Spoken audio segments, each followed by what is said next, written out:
ఆంజనేయుడిని రుద్రాంశ సంభూతుడు అని అంటారు కదా. ఆంజనేయుడి యొక్క గత జన్మ వృత్తాంతం ఏమిటి? ఆంజనేయునిది సాక్షాత్తు భగవంతుని యొక్క అవతారం. గత జన్మ వృత్తాంతము ఇవన్నీ కూడా పురాణ కథలు.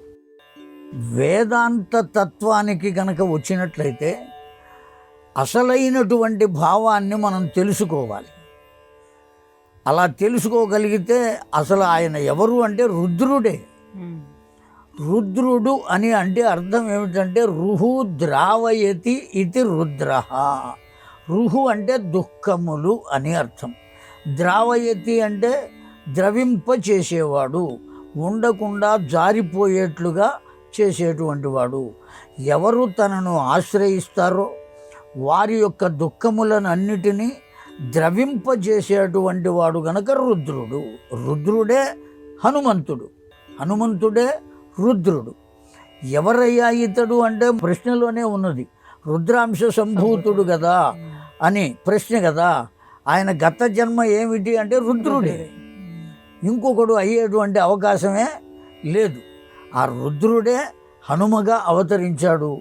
నారాయణ తత్వమే రామునిగా అవతరించింది.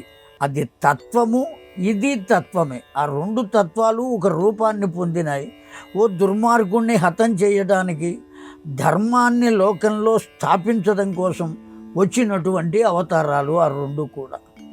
కనుక రాముడు ధర్మాన్ని ప్రతిష్ఠించాడు, హనుమ దుర్మార్గాన్ని ఛేదించడానికి కావలసిన మార్గాన్ని ఏర్పాటు చేశాడు ధర్మమూర్తి అయినటువంటి రామచంద్రునకు. ఈ ఇద్దరూ కలిసి చేయవలసినటువంటిది. బ్రహ్మ, విష్ణు, మహేశ్వరుల యొక్క తత్వమే ఈ ముగ్గురు కూడా.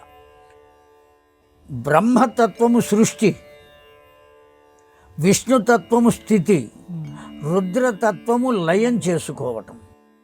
లయం చేయడానికి కావలసిన మార్గాన్ని వేసినటువంటి వాడు రుద్రాంశ సంభూతుడైన హనుమ. స్థితి చేసేటువంటి వాడు ఏ విధంగా స్థితి కలుగుతుంది అంటే ధర్మము చేతనే స్థితి కలుగుతుంది. ఆ కారణం చేత ధర్మాన్ని అందించినటువంటి వాడు ఎవరు అంటే సాక్షాత్తు రామచంద్రుడు. కనుక సృష్టి, స్థితి, లయ ఈ మూడింటి యొక్క దివ్యమైనటువంటి తత్వమే రామాయణ తత్వం. ఆ రామాయణానికి ఆధారమైనటువంటి ప్రధానమైనటువంటి వారు ఎవరయ్యా అంటే రామచంద్రుడు, ఇటు హనుమ.